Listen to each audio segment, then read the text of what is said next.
Pernah nggak sih kalian mikir kenapa kita bisa tukar selembar kertas yang disebut uang ini dengan barang atau jasa? Padahal, kalau kita pikir-pikir, uang yang kita pegang itu cuma kertas doang, ya kan?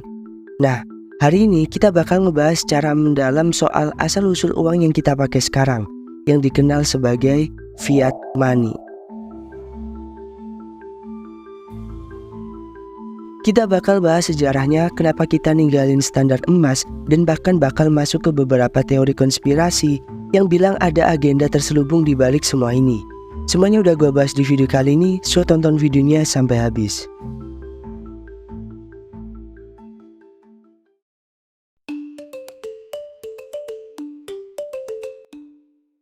Jadi gini, sebelum kita semua pakai fiat money, sistem keuangan global itu pakai yang namanya standar emas.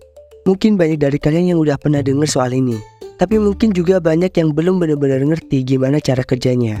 Singkatnya, dulu itu setiap mata uang kertas yang dicetak sama pemerintah harus punya cadangan emas yang setara nilainya. Contoh gampangnya, kalau lo punya selembar uang $100, sebenarnya lo bisa pergi ke bank dan bilang, gua mau tukerin ini sama emas. Dan bank bakal ngasih lo emas yang sesuai dengan nilai uang kertas yang lo punya.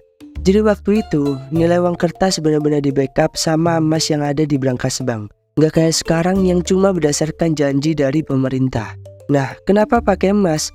Emas itu dianggap sebagai komoditas yang stabil, karena nggak bisa diproduksi sembarangan dan stoknya terbatas di dunia. Sejak ribuan tahun lalu, emas sudah dianggap punya nilai intrinsik. Jadi make sense banget waktu sistem keuangan pakai emas sebagai patokan buat ngejaga nilai mata uang. Tapi masalahnya, standar emas ini mulai keteteran ketika dunia menghadapi perang besar, kayak Perang Dunia I dan Perang Dunia II. Kenapa? Karena waktu perang, pemerintah butuh biaya yang sangat besar buat ngebiayain perang. Sementara cadangan emas mereka nggak nambah secepat mereka butuh duit buat perang. Dan dari sinilah sistem standar emas mulai kehilangan relevansinya. Kita loncat ke tahun 1971. Ini tahun yang sangat penting buat sistem keuangan modern. Saat itu, Presiden Amerika Serikat Richard Nixon bikin keputusan besar yang mengubah sistem keuangan global selamanya. Keputusan itu dikenal sebagai Nixon Shock. Jadi, dia ngumumin bahwa Amerika Serikat nggak bakal lagi nge-backup dolarnya pakai emas. Bayangin deh, sebelumnya semua orang percaya bahwa setiap dolar yang beredar itu punya nilai emas di belakangnya.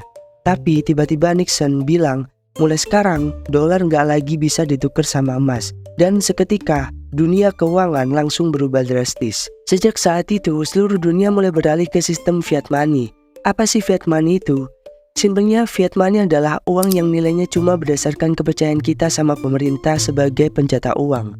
Kalau kita pegang uang Rp100.000, uang itu nggak punya nilai intrinsik, tapi kita semua sepakat buat percaya bahwa itu bisa dipakai buat beli barang atau jasa senilai 100.000. Tapi tunggu dulu, gimana kalau tiba-tiba orang-orang nggak percaya lagi sama pemerintah? Nah, disitulah letak bahayanya fiat money, karena nggak ada aset fisik kayak emas di baliknya. Nilai uang bisa dengan cepat berubah cuma karena persepsi atau kepercayaan.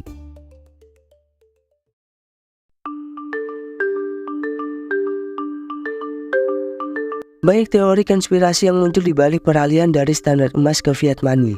Ada yang bilang keputusan ini nggak cuma soal ekonomi, tapi ada agenda terselubung yang lebih besar. Teori ini percaya bahwa peralihan ke fiat money sebenarnya adalah strategi buat ngasih kekuasaan lebih ke segelintir elit global. Menurut teori ini, fiat money ngasih bank sentral dan pemerintah kekuasaan yang terlalu besar. Kenapa? Karena mereka sekarang bisa cetak uang sesuka hati tanpa ada batasan jelas. Selama masa standar emas, jumlah uang yang bisa dicetak dibatasi sama cadangan emas. Tapi dengan fiat money, pemerintah bisa ngeprint uang sebanyak-banyaknya, yang kalau nggak dikontrol dengan baik, bisa bikin inflasi yang parah. Dan disinilah konspirasi makin dalam. Ada yang bilang bank sentral seperti Federal Reserve di Amerika Serikat sengaja nyiptain krisis-krisis finansial buat ngemanipulasi ekonomi global. Contohnya waktu krisis keuangan di tahun 2008. Banyak orang yang percaya bahwa krisis itu sebenarnya udah diprediksi dan dimanfaatkan oleh elit global buat nguntungin diri mereka sendiri. Teorinya gini, bank sentral yang punya kekuatan besar buat ngatur suku bunga dan mencetak uang bisa memicu gelembung ekonomi.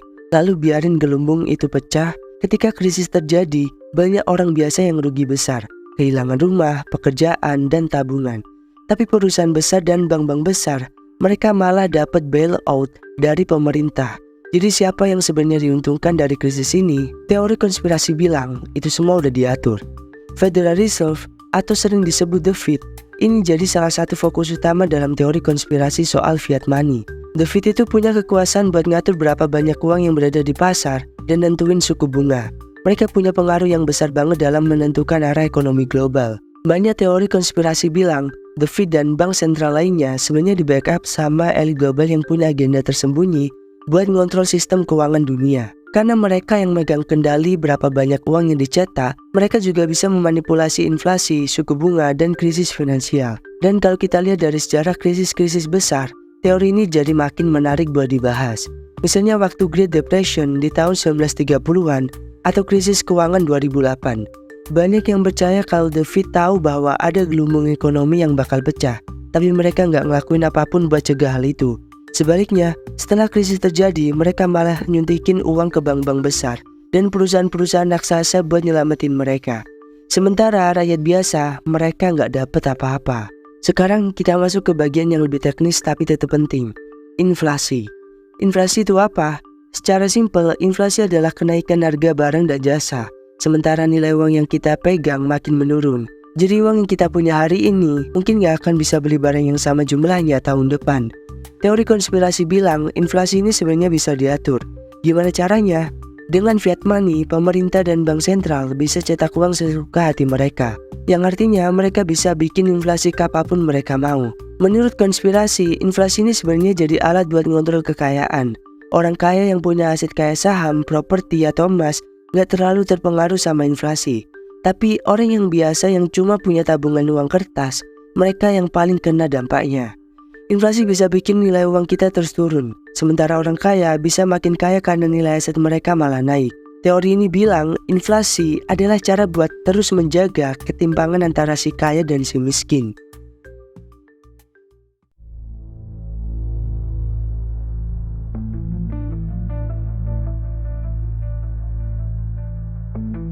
Masalah utama kalau mau balik ke standar emas adalah soal likuiditas. Dunia sekarang udah berkembang dengan pesat. Transaksi keuangan terjadi dalam hitungan detik dari satu negara ke negara lain. Ekonomi modern jauh lebih kompleks dibanding ekonomi zaman dulu yang masih pakai standar emas. Jumlah emas yang ada di dunia terbatas banget. Sementara jumlah uang yang beredar sekarang udah gak masuk akal kalau harus di backup sama emas. Saat ini kita punya miliaran transaksi setiap hari, dari belanja online, transfer internasional, sampai perdagangan saham. Bayangin kalau semua itu harus dikaitkan lagi sama emas. Gak mungkin kan kita tiap kali mau belanja di supermarket ngitungin cadangan emas dulu. Selain itu, harga emas sendiri bisa fluktuatif banget. Kalau harga emas tiba-tiba turun, nilai uang kita juga bakal ikut jatuh. Jadi standar emas yang dianggap lebih stabil pun sebenarnya nggak sepenuhnya bebas dari risiko gitu. Setelah ngebahas semua ini, mungkin banyak dari kalian yang mikir, lalu apa solusinya? Jawabannya tergantung. Beberapa orang percaya kalau kita harus mengurangi ketergantungan kita pada fiat money dan mulai beralih ke aset yang lebih stabil kayak emas, perak, atau bahkan cryptocurrency. Ada juga yang bilang kita harus lebih peka sama gerakan global yang mengarah ke digitalisasi mata uang. Sementara itu, beberapa orang percaya bahwa kita sebenarnya nggak punya pilihan lain selain tetap percaya sama fiat money. Karena sistem global sekarang udah terlalu kompleks buat balik ke standar emas atau sistem lain yang lebih sederhana. Tapi yang jelas, kita semua harus lebih waspada dan paham soal gimana sistem keuangan ini bekerja. Biar kita nggak cuma jadi penonton pasif gitu. Edukasi diri kita soal ekonomi itu penting banget. Apalagi di tengah zaman yang makin nggak pasti kayak sekarang. Nah, itu tadi pembahasan panjang soal fiat money, sejarahnya, teori konspirasi yang muncul di baliknya, sampai kemungkinan masa depan sistem keuangan dunia. Gimana menurut kalian? Apakah fiat money ini solusi terbaik atau malah jadi alat buat elit global buat mengontrol kita semua? Apapun pendapat kalian, yang jelas sistem ini masih terus berjalan dan mungkin akan mengalami perubahan besar dalam beberapa dekade ke depan. Jadi jangan lupa terus update informasi kalian biar bisa lebih siap menghadapi perubahan-perubahan besar yang mungkin akan terjadi. So, terima kasih udah nonton video ini. Sampai ketemu di video selanjutnya.